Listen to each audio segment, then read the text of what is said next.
നമസ്കാരം. Raf talk ഫുട്ബോളിലേക്ക് അവർക്കും സ്വന്തം. പി എസ് ജിയും എഫ് സി ബാഴ്സലോണയും തമ്മിൽ വെടിനിർത്തൽ, അങ്ങനെ ഒരു വെടിനിർത്തൽ കരാറിലേക്ക് അവർ എത്തിയിരിക്കുന്നു എന്ന റിപ്പോർട്ട് കൊടുക്കുന്നത് ഡിയാരിയോ സ്പോർട്ടാണ്. ഈ വെടിനിർത്തൽ കരാർ എന്നൊക്കെയുള്ളത് ആലങ്കാരികമായിട്ട് പറയുകയാണ്.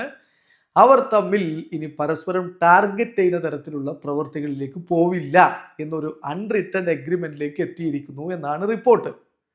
നമ്മൾ എന്താണ് ഡിയാരിയോ സ്പോർട്ട് പറയുന്നത് നോക്കാം. അതിലവർ പറയുന്നത് ലൂയിസ് കമ്പോസിന് ഡെക്കോയുമായിട്ട് വളരെ അടുത്ത ബന്ധമാണുള്ളത്.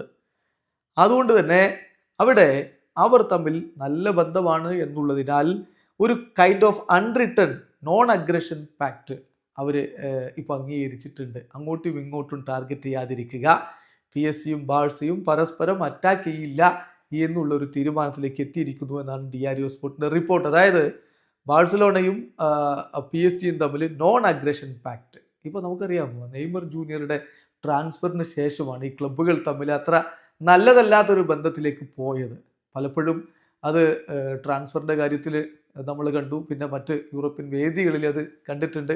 അപ്പോൾ നല്ലതല്ലാത്തൊരു ബന്ധം ഏറ്റവും ഒടുവിൽ ഒസ്മാൻ ഡെമ്പലയെ പി എസ് ജി ബാഴ്സലോണയിൽ നിന്ന് കൊണ്ടുപോയി. ആ സമയത്ത് ഡെമ്പലെ നിലനിർത്താൻ ബാഴ്സലോണയ്ക്ക് താല്പര്യമുണ്ടായിരുന്നു.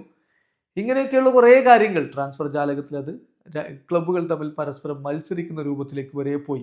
ഇപ്പോൾ നെയ്മർ ഒരു ഘട്ടത്തിൽ ബാഴ്സലോണയിലേക്ക് തിരികെ പോകാൻ ആഗ്രഹിക്കുക പോലും ചെയ്തിരുന്നു. ആ സമയത്തും ക്ലബ്ബുകൾ തമ്മിലുള്ള ബന്ധം അത്ര നല്ലതല്ലാത്തത് ആ ഒരു നീക്കം തടയപ്പെടാനുള്ള കാരണവുമായി. പിന്നെ മെസ്സി ബാഴ്സയിൽ നിന്ന് പുറത്താവുന്ന ഘട്ടത്തിൽ നേരെ പി എസ് സിയാണ് അദ്ദേഹത്തെ സ്വന്തമാക്കി. ഇതൊക്കെ ഇവർ തമ്മിലൊരു ടെൻഷൻ ബിൽഡ് ചെയ്തിട്ടുണ്ടായിരുന്നു. അതാണ് ഇനി അവസാനിക്കാൻ പോകുന്നത് എന്ന് വേണം ഡിയാരിയോ സ്പോർട്ടിൻ്റെ റിപ്പോർട്ടിൽ നിന്ന് മനസ്സിലാക്കേണ്ടത്. അതിൽ കൃത്യമായിട്ട് പറഞ്ഞു ഡെക്കോയും ലൂയിസ് കമ്പോസും നല്ല റിലേഷൻഷിപ്പിലാണുള്ളത്.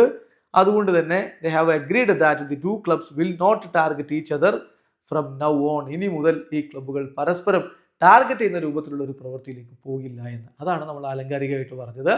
ഈ ക്ലബ്ബുകൾ തമ്മിൽ വെടിനിർത്തൽ കരാറിലേക്ക് എത്തിയിരിക്കുന്നു എന്ന വീഡിയോ അവസാനിക്കുന്ന ഫുട്ബോൾ ലോകത്തെ കൂടുതൽ വിശേഷങ്ങളുമായി റാഫ് ടോക്സ് കൊണ്ടുവരാം.